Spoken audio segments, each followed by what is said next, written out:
Hello বন্ধু, জয় বাসুদেব। প্রতি বছরের মতো এই বছরও আমাদের 7 তারিখে, ওই মাঘ মাসের 7 তারিখে মালঞ্চ উৎসব আরম্ভ হয়েছে।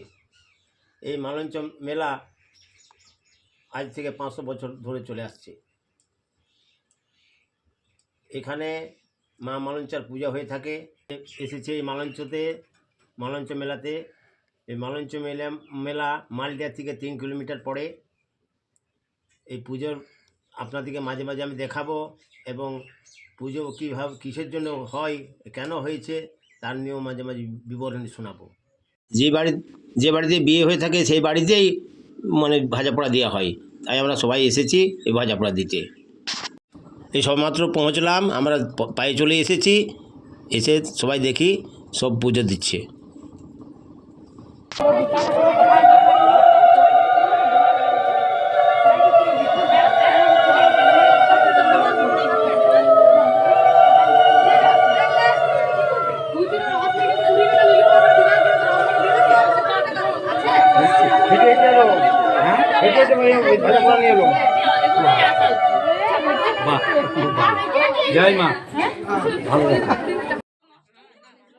মেলা কীভাবে সৃষ্টি হয় তার বিবরণী আপনাদের শোনাচ্ছি। হরিজনদের কোনো বউ ওই মালঞ্চ মাকে রোজ মাডুল দিত।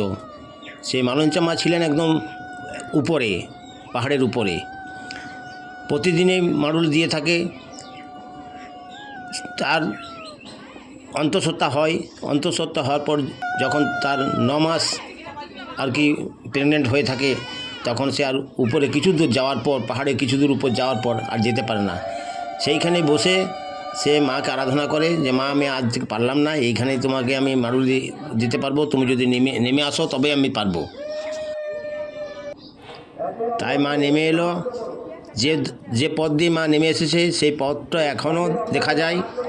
সেই তখন থেকে মা নিচে এসেছেন। আর যেদিন এসেছেন সেই দিন থেকেই সেইখানে পুজো আরম্ভ হয় এবং মেলার আরম্ভ হয়। তাই প্রতি বছরই মাঘ মাসের 7 তারিখ এবং 8 তারিখ দুদিন মেলা পড়ে।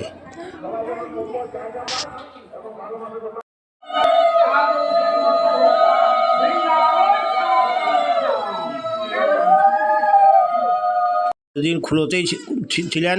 এই কয়েক বছর হলো মায়ের মন্দির হলো। এই মন্দিরে প্রথমে মাকে তেল দেওয়া হয়, ঘি দেওয়া হয়, গঙ্গা জল, মধু সব দিয়ে মাকে পঞ্চগব্য দিয়ে শুদ্ধ করা হয়। তারপরে মায়ের যার মানসিক হয় সে মানসিকের জন্য ঘোড়া বাতাসা তো চাপানো হয়, তার সাথে সাথে শাড়িও চাপানো হয়। এই দেখুন মাকে সিঁদুর লাগানো হচ্ছে। মায়ের বিশাল বড় শিলামূর্তি দেখতেই তো পাচ্ছেন। হ্যাঁ, দেখছেন পুরোহিত গেছেন। পুরোহিতের বাড়ি হচ্ছে দেবজোড় শ্রী ভবেশ ভট্টাচার্য, তিনি পুজো করছেন। আর এই দেখুন ফুল মালাও চাপানো হয়, চুনরিও দেওয়া হয়। মানে যার যার মানসিক থাকে না, সব তারা এসে শোধ করে, যে যা মানসিক করে। তারপরে তো কালকার বলা যায় না, কাল তো প্রায় 500 পাঠা পড়বে। মায়ের এখানে পাঠাও বলি হয়, আর অবশেষে একটা কাড়াও বলি হয়।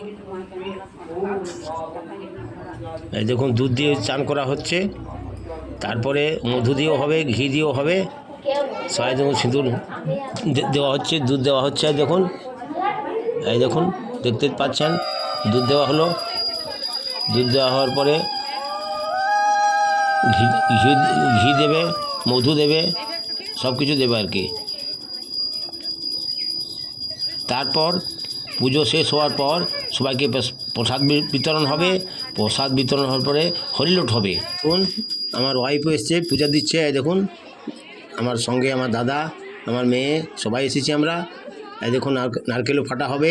এই দেখুন সব বউ মেয়ে সবাই পুজো দিচ্ছে, দেখতে পেলেন। এই পুজো প্রায় শেষের মুখে, তাই সমস্ত লোক এখানে সমবেত হয়েছে। দেখতে পাচ্ছেন কত লোক আছে, সব মেয়ে মানুষই প্রায়ই। তাই সবাই পুজো শেষে সবাইকে প্রসাদ দেওয়া হবে। যার যার মানত আছে মানতটা করতে হবে। একটা ঢেলা বাঁধা হয় গাছে, সেই ঢেলা বাঁধার পরে ওই ঢেলা বাঁধাতেই সেটা মানত করা হয়। এই দেখুন নারকেল ফাটানো হচ্ছে, এই দেখুন মাকে নারকেলের জল দেওয়া হলো, এই দেখুন আমরা ঢেলা বাঁধছি আমাদের নিজের মানত আমরা এইখানেই বললাম। এই মায়ের কাছে যে গাছটা আছে সেই গাছেই আমরা ঢেলা বাঁধছি, আমি আর আমার ওয়াইফ। এই দেখুন প্রসাদ দেওয়া হচ্ছে সবাইকে, ওই ভাজা পোড়া প্রসাদ সবাইকে দেওয়া হচ্ছে, সবারই আঁচলে প্রসাদ